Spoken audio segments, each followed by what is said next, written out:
Thank you very much, Dr. Ekanong Jangbua, for giving us the recap. We have definitely enjoyed all of the sessions and we have learned so much actually. And there's a lot more to be talked about today, including one of the most important topics, which is how do we secure food production in the next few years or in the next 3 decades to be precise. Because according to the Food and Agriculture Organization or FAO under the UN, by 2050, the world's population will reach 9.1 billion people.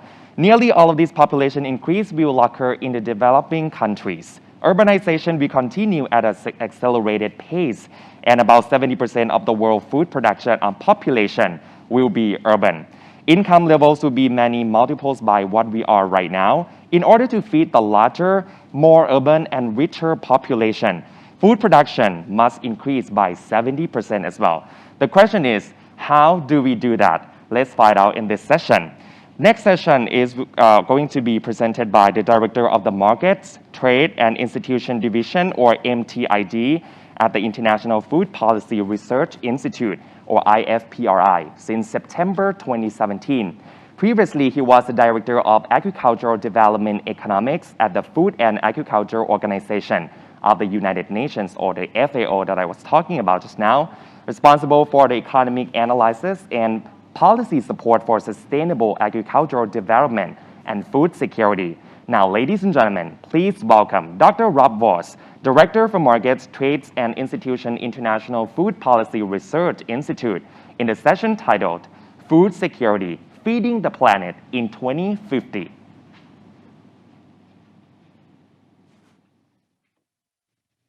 Good morning, good evening for me, everybody. I would like to thank the organizers for inviting me at this important event and conference. It's great to see the focus of this year's Foodnopolis International Symposium on how to transform food systems for better nutrition and sustainability. Put differently, how can we both secure food, that food serves the health of people and the health of the planet? This challenge was also central to the recent United Nations Food Security Summit that was held at the end of September, and at the still ongoing Convention of Parties 26, COP26, that discusses the challenge of climate change. So a key question I want to raise with you for this presentation is, why are we not investing enough in sustainable agriculture and food systems? And why still so many cannot access the food they need, while at the same time, so many other people make unhealthy dietary choices? In this presentation, I'll argue that to meet the challenges, we need better technologies and practices. We need better market incentives for producers to adopt more sustainable practices and for consumers to make healthier dietary choices. And to make an immediate head start, we could work with already existing resources and changing how current policies support agriculture and food systems.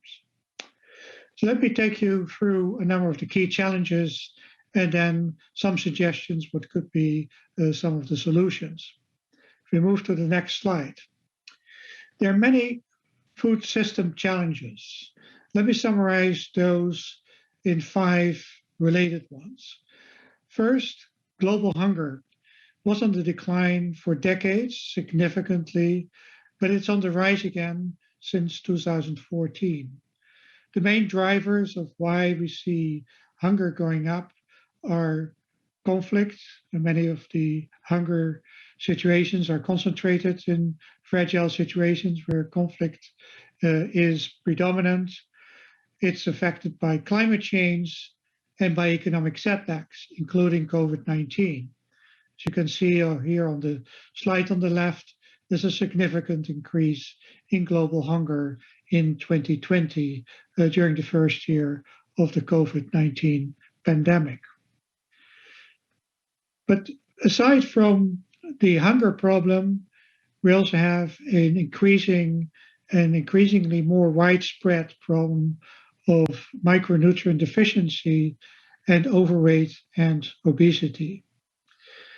So in a way, people are talking, we have a triple burden of malnutrition. So despite all the progress made in past decades to improve food and diets and the health of people, we're also seeing major threats through this triple burden of malnutrition, which in some cases is a double burden of hunger and micronutrient deficiency. In some cases, one of micronutrient deficiencies and overweight, and also in some cases, the triple burden of malnutrition, particularly in the poorest country. In fact, next to the surge in hunger, which now is affecting 800 million people, an estimated 3 billion people cannot afford a healthy diet, and over 2 billion people are either overweight or obese. So poor diets are a major problem and are among the two top global health risks. We go to the next slide. As you can see here, the good news, but at the same time a challenge, is that global food production outpaces population growth. Food production has expanded at a remarkable pace over the past 60 years. Per capita food production has grown by a factor of 3.6 since the early 1960s. And this expansion is driven by, in good extent, by the diffusion of green revolution technologies, mainly for calorie-rich staple crops and special cereals, and high-yielding varieties developed, among others, by the CGIAR system, the International Network of Agri-Food Research Centers, of which IFPRI, where I worked for, is one of them. The CGIAR centers have contributed to a great extent to this worldwide expansion of food productivity during this long period. The associated agriculture productivity growth has been conducive of low staple food prices and has facilitated structural transformations of poor economies by helping reduce poverty and hunger worldwide. But as I mentioned, this trend has been reversed in recent years. During this period, also agricultural land use has expanded, and this expansion has been limited vis-a-vis production and population growth, reflecting a significant increase in land productivity, but also a much more intensive use of land resources.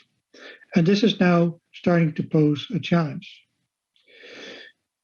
Because FIIS, as we can see here in the fourth slide here, growth in food production in per capita production is showing slowing trends since its peak in about 2010. So over the past decade or more, we see this decline, and much of this has to do with climate change. A recent study by the World Bank estimates that climate change has reduced global productivity growth by 21% over the past decades. That's equivalent to losing roughly 1 decade of productivity growth.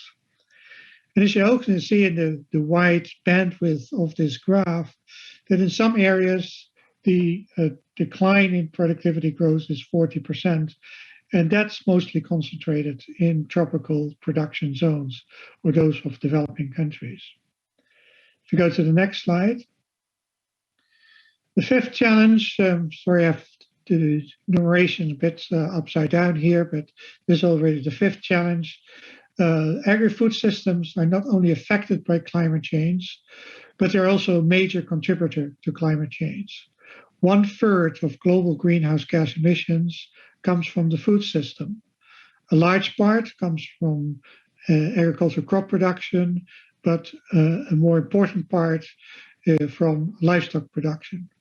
But at the same time, an increasing component of the greenhouse gas emissions from food systems comes from beyond the farm gate, in the transportation of food, the processing of food, and other handling of food, which has become the increasing share of emissions. But 1/3 of global greenhouse gas emissions, that's more than all emissions from transportation and industrial uses combined. So about 45% of these emissions was generated within the farm gate, as I mentioned, and most of it by livestock production. But the gross component, and that's gross fasted, is, as I mentioned, 35% in the post-production activities, manufacturing, transportation, processing, handling, but also waste disposal. So that's a major concern because with it, it also poses a threat back to food systems because of the climate change consequences. Fifth, actually, the sixth challenge I mentioned here is, and basically the upshot of the previous components, is that future productivity growth must come from land intensification, doing things more productively. That is so because the land frontiers are more or less exhausted. Just few land areas that can still be used for agricultural land expansion, unless we want to do away with all the forest. But I guess that's not the idea. But the land usable, immediately usable for agricultural conversion is very limited. Also, intercropping options are very limited, and as a result, we need to focus on yield increases. This is what we've also done, or what the world has done over the past decades, but the future has to be different. The future ain't what it used to be. Future productivity growth has to be different. First, it must be sustainable intensification of land use. We cannot afford further land expansion, as I mentioned. But importantly, food production will have to adjust to the threat of climate change, the already ongoing erosion of land, reduction of water quality, and the degradation of other natural resources. But it also has to be different because it has to adjust to better serve human health. To deal with the triple burden of malnutrition, more so than for traditional staple foods like maize, rice, wheat, and other cereals, the efficiency gains will have to be reached, in particular for the provisioning of more micronutrient-rich foods, such as fruits, vegetables, but also animal source foods. However, with existing technologies, the production of those foods tends to be more resource intensive, and this holds in particular for livestock production, and such production is also notoriously big on greenhouse gas emissions. So we go to the next slide. So taking all these challenges together, we need radical transformation of the food systems if we want to address all these challenges simultaneously. In this slide, which is taken from the study of the Eat Lancet Commission of 2 years ago, which showed very clearly that we're already pushing, if not, we have already surpassed planetary boundaries where it comes to the use of resources for food production. We have already surpassed what would be the greenhouse gas emission levels permissible to stay within 1.5 or even 2 degrees centigrade increases in global temperatures to avoid a major consequence of global warming. Cropland and water use have reached or already surpassed critical levels for sustainable growth if we would continue along these pathways up to 2050, and would reach or surpass the critical and maybe irreversible patterns where food production is no longer sustainable. Biodiversity loss and the use of chemical fertilizers would equally surpass what is considered to be critical levels. So if we work hard to reduce, even if we would work hard to reduce food waste and food loss, which is a significant problem currently, with 1/3 of food production either getting lost in early stages of production or wasted at the level of retail and consumption. If we reduce that by half, then we would still have lead to a surpassing of these critical levels of the planetary boundaries. At best, we might help reduce greenhouse gas emission, as is visible in the green box on this graph at the bottom line. So in general, just a few interventions will not suffice. We have to work on multiple fronts if we want to keep our food systems sustainable over the next decades and beyond 2050 to feed a world population of nearly 10 billion people. So if we go to the next slide, what can be done? There's many pathways. I'll focus here. I mentioned 5 and then focus on 3 of those food system transformations. The first, and I already hinted at that, is we need more research and development, more innovations that will make our food systems more resource efficient, climate resilient, and sustainable. And that needs to happen along the entire food value chain, not just agriculture, but the entire food value chain for the reasons I already mentioned. The second is we'll need to shift to healthier diets. Healthy diets is not just good for the health of people, but it's also shown to be that more healthy diets with less consumption of animal source foods than in many parts of the world is currently the place, not for all parts of the world, but also healthier diets in a form that are more balanced, either Mediterranean diets or even flexitarian or vegetarian diets, put much less pressure on natural resources, and that is inclined to be good for both the planet and for people. Reducing food loss and waste is very important, though for reason of time won't dwell on that, but in the discussion we could come to that. Likewise, we need much better governance of water, land, soils, and forest in order to stop further degradation, further biodiversity loss, and further capacity of lands, both to be productive for food production, as well as to sequester CO2 emissions through healthy forests and healthy soils. And lastly, we need to reset market incentives to change producer and consumer behavior, because in the end of the day, it matters what we do as people, be it as consumers or as producers, in order to make these changes. So, as I mentioned, focus on the 3 areas, the innovations, the healthy diets, and the market incentives in the rest of my intervention. If you go to the next slide. As I said, we need more investment in R&D. Not that nothing has been invested. As a matter of fact, food systems have shown a very big and high degree of innovative capacity. Already mentioned the very significant, dramatic productivity growth that we've seen in past decades, but also more recently, we've seen many new innovations that can help make agriculture more productive, also more sustainable, and also more efficient and catering for healthier diets.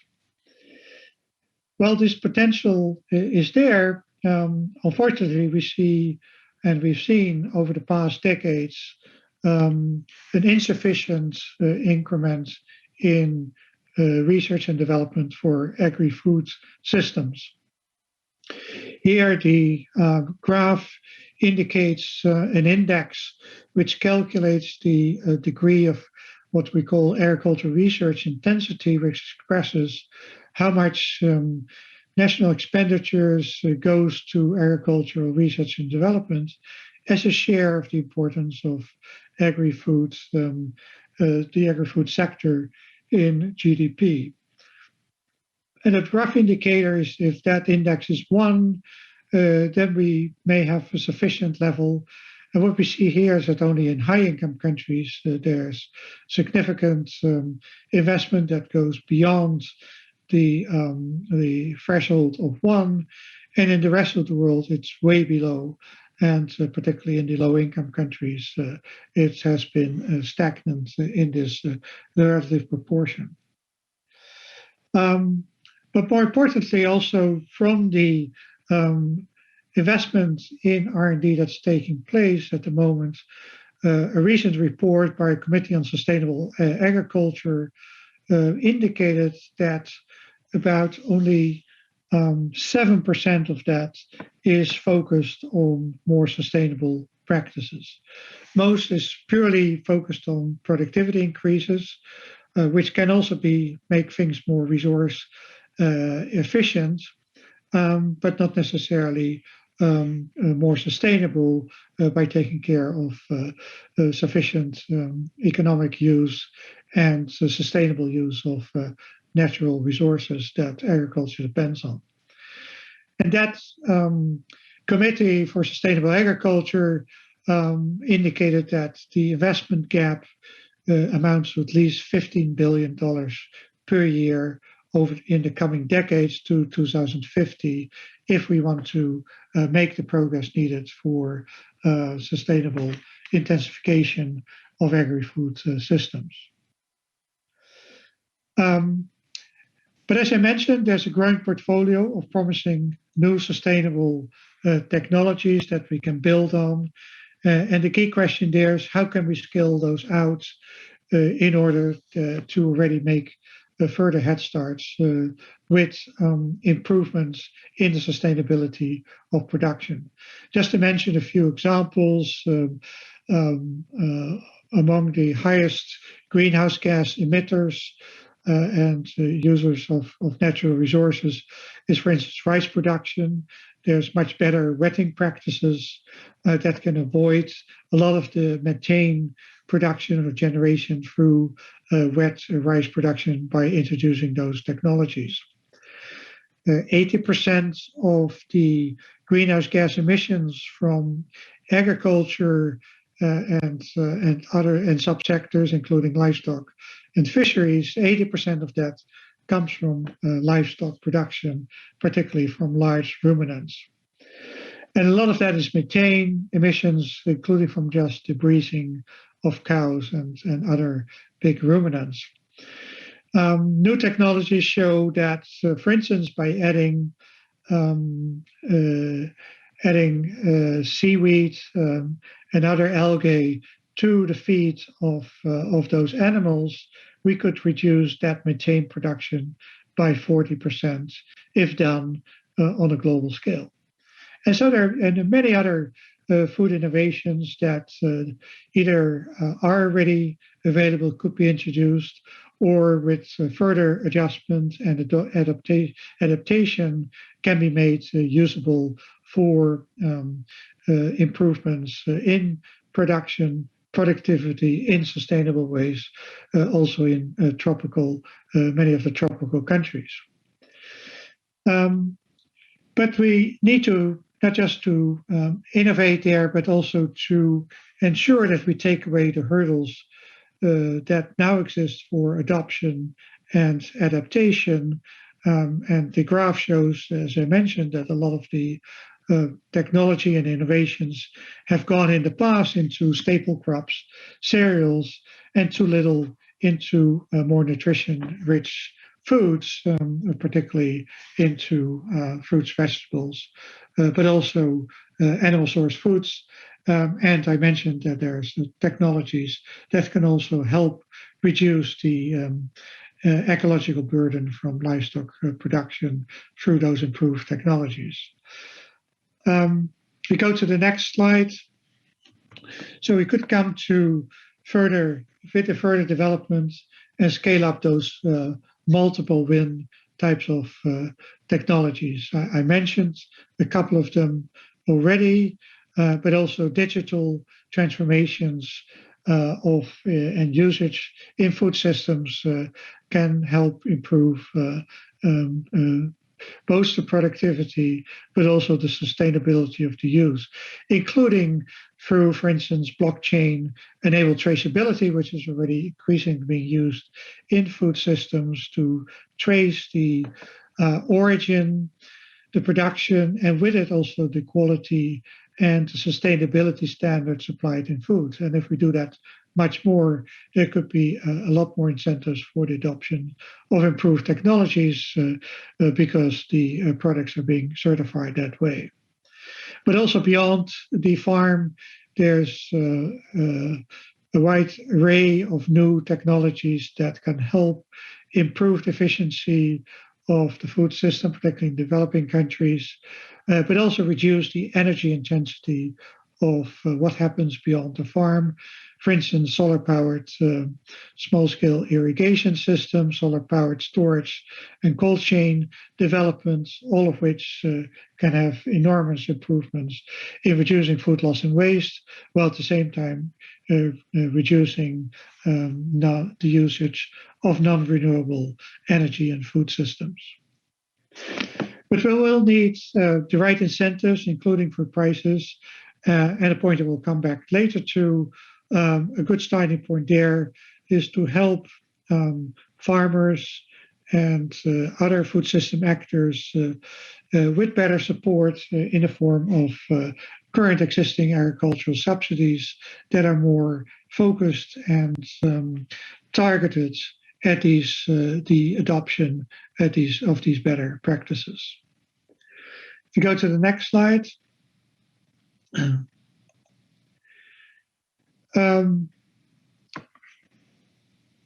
As I mentioned, healthy diets is a critical thing for the health of people, but it can also be a critical step forward towards the improvement of the sustainability of our food systems.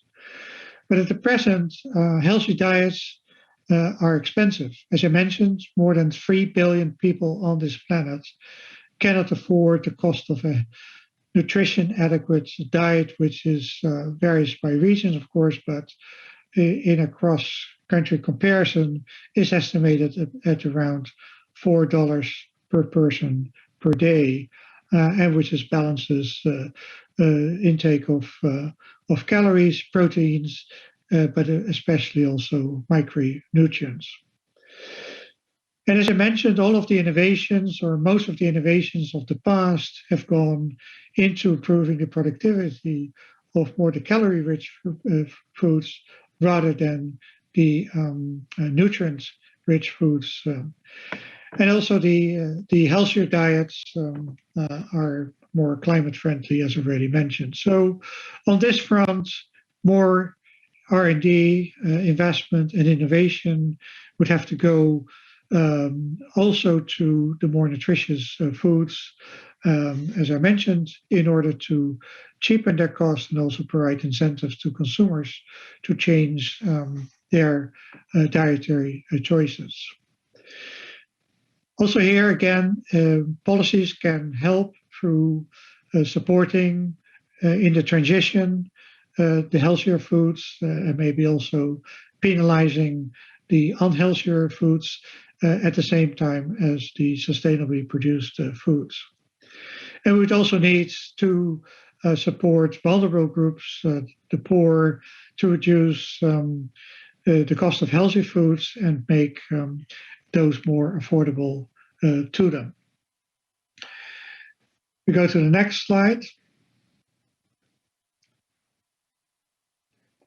So how could we provide some of these incentives? There's numerous ways, and here I'll focus on particularly on price support and infrastructure support and technological innovation support, but also regulatory support could help by certifying the quality of food products, the sustainability of their production through improved food standards, which would be very important to certify them and also harmonize those standards across the food systems and maybe they may have to be adapted to each country's situation, but at least that there is very clear common standards for food quality and sustainably produced foods.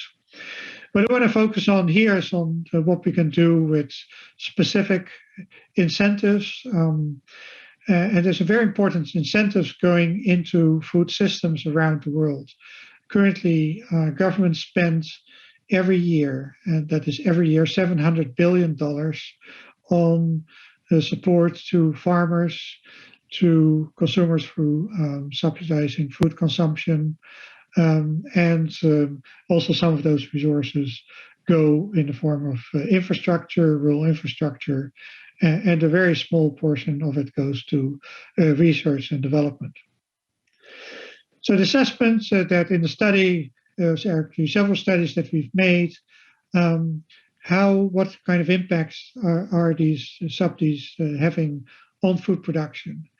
And very clearly, it's currently supporting agricultural productivity, is also supporting the current challenges in the form of high emissions and excessive pressure on natural resources. So in two experiments we did, if we would repurpose the $700 billion in different ways. So first, we looked at what would happen if we would take away all of the support. Unfortunately, the impacts are much smaller than one would expect because of all various indirect effects, particularly if some of the support is taken away, food prices may increase, and that may have a negative impact on food demand, and through that also hurts food production. It would not do very much to improve climate gains. And this is expressed in the first bars in these graphs in the 6 dimensions on the economic impacts, what it does to the farm sector, what it does to the social dimension in the form of poverty reduction, and we could also add to that food security, the cost of healthy diets, the climate and nature in terms of habitats in use for agricultural production. So basically what we find is that the elimination of existing support is not making the difference that we want. We also looked at if we would target the support only with the aim for climate change mitigation, just focus giving the support to what are currently low emission crops. And again, what we find there is that the impacts are slightly positive, particularly for the environment, but overall are relatively small impacts, even if we have significant shifts in that support. So what we really need, and that's basically the key point where I started out in my presentation, we need to work on multiple fronts. And the potential win-win could be achieved if we would double the current public spending on R&D and also focus that more on healthy and nutrition-dense foods in the order of magnitude of $15 billion per year. So that's only a very small proportion of the $700 billion per year. Then we could achieve over the next decades enormous productivity gains, and the more so if we can also achieve those productivity gains with the adoption of sustainable practices. And the adoption of sustainable practices could be promoted by giving in a different way the subsidies to farmers and other food producers as rewards to providing the eco services and also as compensation for the cost of the of the sustainable production practices. It would also help improve the productivity of more nutrition dense foods, and with that we could then also drive for the incentives that would be needed to lower the cost of a healthy diet and make that more affordable to people. And with the introduction of the more sustainable practices, we could both reduce significantly the greenhouse gas emissions around the world by at least 40%, for emissions from agriculture and land use change, as well as improve the habitats and allow for less use of land for agriculture and restoring of forestry and habitats that would improve the biodiversity. So we can find triple wins, but there are major challenges moving forward. And this has also been thrown in as part of the discussions for the UN Food System Summit. And the key question is, okay, how can we come to a scenario where we could provide these better incentives and do this in a concerted way? The assumption with the scenario analysis I just showed is that the world does this together, that there's strong international coordination and consultation to do this. But of course, these policies are in the domain of national policymakers who have to deal with national interests. So a lot of consultation and consultation at national levels, but also across countries, will have to take place if we want to get to these triple win solutions. But if these are triple win solutions, both in the short and the medium and the long run, then hopefully that will also give a good basis for finding this consensus moving forward. Because if we don't do it, we may not be able to find common solutions for a healthier planet and a healthier food system for healthy people. So in summary, if we go to the last slide, despite all the progress that's made, we need drastic food system change.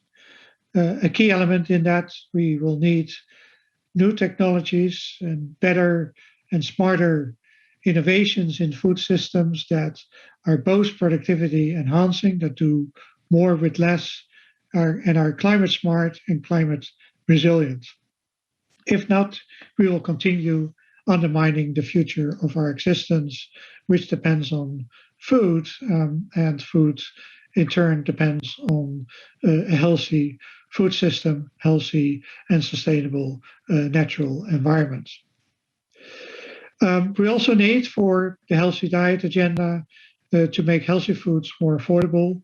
This, again, could be achieved to a large extent through more research and development and more efficient technologies for the production of the healthier foods, next to, of course, awareness raising among consumers of the need for shifting to healthier diets. And that will require behavioral changes from consumers. And as I mentioned, the smart repurposing of the $700 billion that's currently spent per year on agriculture and food could be a good start. And that money could also be used to support the poor and vulnerable to access where they currently do not have sufficient access to food to even survive and staying away from hunger. All of this are feasible options, but of course, they're no panacea. They have to be done jointly. They have to be done in consultation.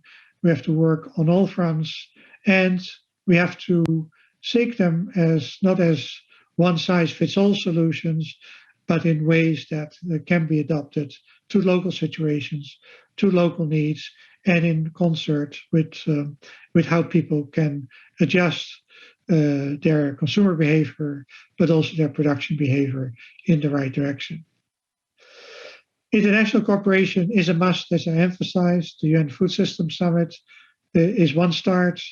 at COP26, a number of steps have been taken towards trying to revert the deforestation, to drastically reduce methane emissions, where agriculture and food systems are a main culprit.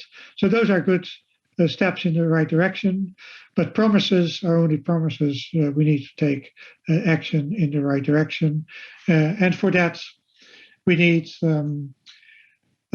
consultations, more R&D, a lot more evidence. And if we go to the last slide, if we want to reshape our food systems, we need this evidence. And as researchers, we can provide it, but we have to put that to use and work with market agents, the food sector, with governments, with consumers, with all civil society organizations, in order to come to a common commitment to work and change our food systems for human and planetary health.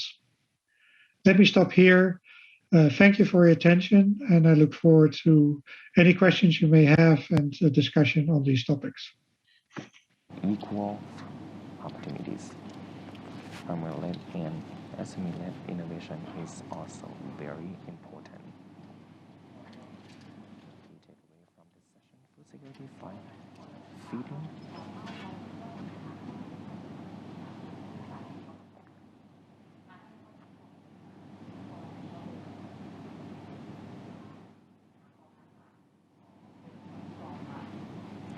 Thank you very much, Dr. Rob Bors, for your presentation and the answer to those questions. It is really useful and very good. Thank you so much. So some key takeaways from this session: the global food security and sustainability challenges are real, ladies and gentlemen. Global hunger is now on the rise again. Triple burden of malnutrition is happening worldwide. 3 billion people can't afford a healthy diet. So we must concern about this issue and consider it as a global one. And also, of course, the food production outpaces the population growth in the world. Climate change is, of course, plays a big role in this defining era, and agricultural productivity growth has slowed down by 20%. So we have some more of the question from our audience. Let's see it from the team. Okay. More of the questions are coming up, so please feel free to join us in the Q&A chat box, and the chat box, just type it there. Your opinions or the question is fine. So Dr. Rob was talking about some of the way out and what can be done as well. Some of that is the future productivity growth must come from the land intensification, innovations for resource efficient, climate resilience, and sustainable production practices along food value chain. We must also emphasize on other points too, in order to get rid of this problem, or at least ease the condition that's happening.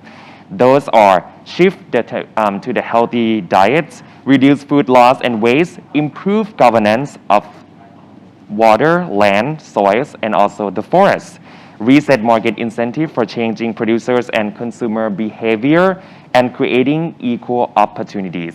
That's are very important. And also the last one is to support the farmer-led and SME-led technologies. These can be done to help ease all of these problems as well. So thank you so much for the Food Security Feeding the Planet in 2050 session.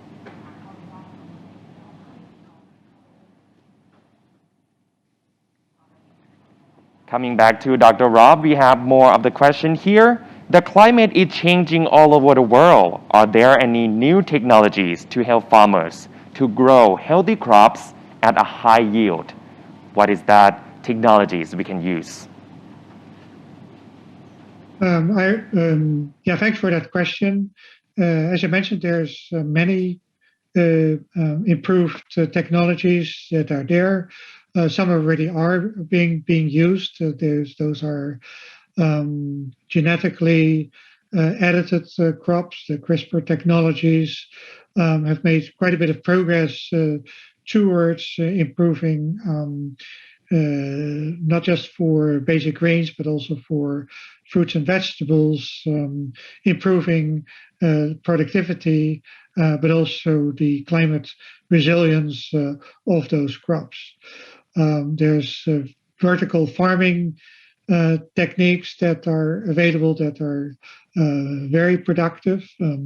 Most of them are still very energy intensive, so something needs to be done to improve that on that front as well.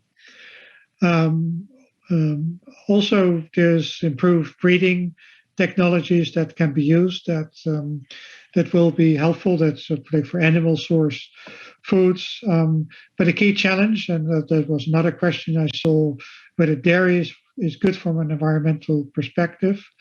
Well, dairy is certainly good for human health if consumed in the right quantities, but it's at present not very good for the environment, particularly because of the methane production that comes from dairy, which is similar to breeding livestock for meat production.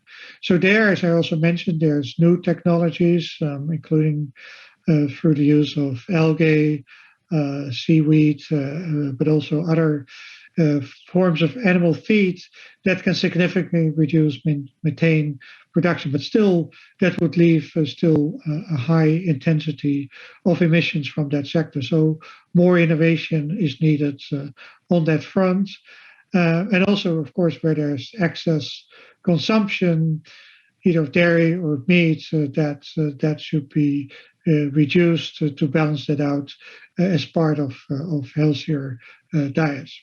So we do have technologies, and also beyond the farm, there's new technologies in storage capacity, but also in technologies that are already being used for preserving fruits and vegetables through, for instance, through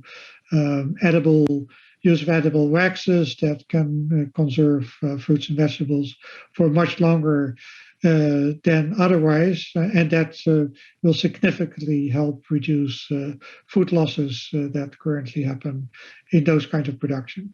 So we do have a number of technologies, but they in many cases need to be scaled up. They need to be made accessible to many farmers, particularly smallholder farmers around the world. And they need to expand a lot more into the more nutrition rich fruits than has happened so far. So there's hope, but a lot more needs to be done to get to the technologies that we need for a sustainable future. All right, thank you very much. Coming to the last question from Dr. Holger Toshka, is dairy, from an environmental perspective, a good direction for future food? Is dairy, from environmental perspective, a good direction for future food? Yeah, already hinted at that just a minute ago. So dairy is good for nutritional intake. Of course, as goes with all good habits, it has to go in the right portion. So too much dairy is also not good for someone. But in general, it's a very nutrition-rich food, and particularly in developing countries, there's underconsumption of dairy products. So that could improve health. Of course, assuming that people are not intolerant to lactose, but there are also lactose-free varieties of it. However, from an environmental perspective, it's not yet a good direction. It's part of the high emission levels from agriculture that comes with livestock breeding in general. So we need to find better technologies to reduce methane production and generation from also from dairy cows, as much as that happens from other big livestock, in order to make this also a win-win solution from the environmental perspective. But certainly it's not the way to go. It could be, if done in a more sustainable way, and on average around the world with more modest levels of consumption of dairy, then it could be part of the solution. Okay, thank you so much, Dr. Rob Vos, for your answers and also your presentation in this session. I really do think that people get a lot of nice and great information from your session. Now, ladies and gentlemen, we are going to take a short break and we will be right back at 10:10, 10 o'clock and 10, Bangkok, Thailand time as scheduled for the next session, Idea Talk, Food That Functions. I'll see you back in a few minutes.